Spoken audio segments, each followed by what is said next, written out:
All right, welcome to The Explainer. Today, we're going to dive into a source that claims the ultra-wealthy are basically playing a completely different game when it comes to taxes, with a set of rules that most of us don't even know exist. The source we're looking at describes it just like that, like a hidden game that the average person is totally unaware of.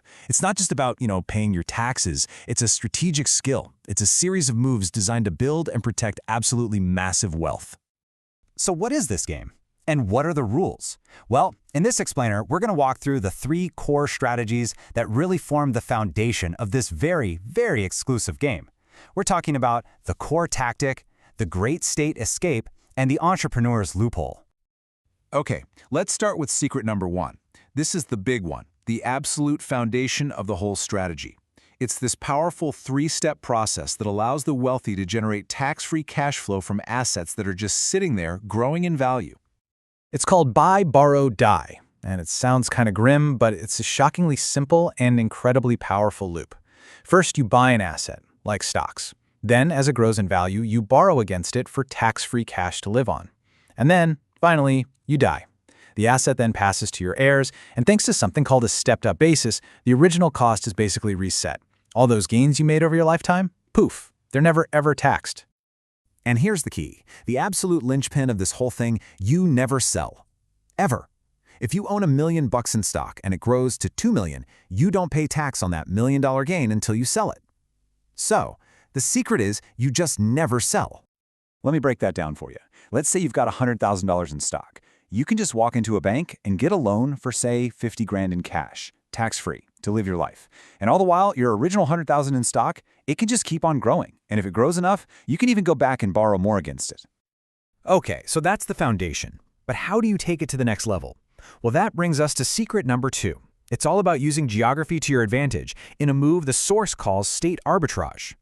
The concept is kind of wild, but also brutally simple. You build your fortune in a high-tax state, using its roads, its schools, its workforce, all that public infrastructure. Then, right before you need to cash in on a massive capital gain, you just move to a state with zero income or capital gains tax. And if you want a massive real-world example of this, the source points right to Jeff Bezos. He built up an absolutely staggering $160 billion in wealth while living in Washington state, which for the longest time didn't have a capital gains tax. But that changed. See, Washington recently brought in a new 7% capital gains tax. So, by moving to Florida, which has 0 state capital gains tax, Bezos could potentially avoid paying billions of dollars in state taxes on any future stock sales. Taxes that, would have helped fund the very state where he built his empire.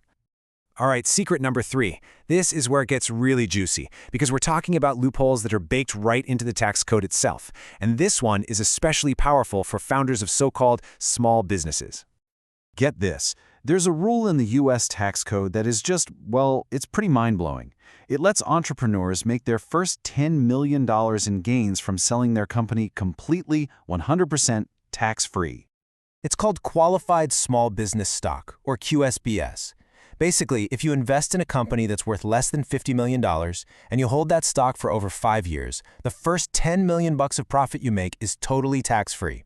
The source's author even gives a personal example, saying when he sold his company, L2, his first $10 million was, you guessed it, completely tax-free because of this rule. And the author of our source has a pretty blunt take on all this. He says, and I quote, "If that sounds like we're screwing the middle class, trust your instincts." He argues this is exactly why the tax code has exploded from 400 pages to over 4,000. And those extra pages, they aren't for you and me. They're there to turn the rich into the super rich. So when you put all these pieces together, buy, borrow, die, state arbitrage, these crazy loopholes, you start to see the big picture.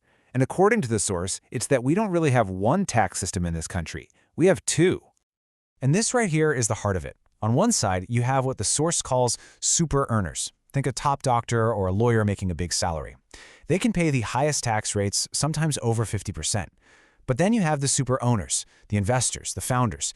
They make their money from assets, and they pay a tiny fraction of that.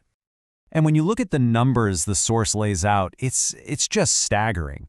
While a high-income professional can get hit with a tax rate over 50%, the 25 wealthiest Americans pay an average effective tax rate of just 8%. 8! So the real game, the path to massive wealth that the source lays out, isn't about earning more money. It's about fundamentally changing how you make your money. It's about stopping being an earner whose salary gets taxed heavily and becoming an owner whose assets barely get taxed at all. Okay, we've pulled back the curtain on the secret tax game. So, what does it all mean? What's the final takeaway here? It all boils down to this. The source is showing us that for the super rich, tax isn't a bill you pay, it's a game of strategy. Using tactics like buy, borrow, die, moving states strategically, and using loopholes like QSBS, they play by a completely different set of rules. And the guiding principle is simple. Our system taxes the money you work for, way, way more than it taxes the money your money makes for you. Knowing about the game is the first step, but the source really leaves us with a much bigger question to chew on. What is the purpose of our tax code? Is it a tool to fund our society for everyone, or has it become something else entirely? A mechanism for turning the rich into the super rich?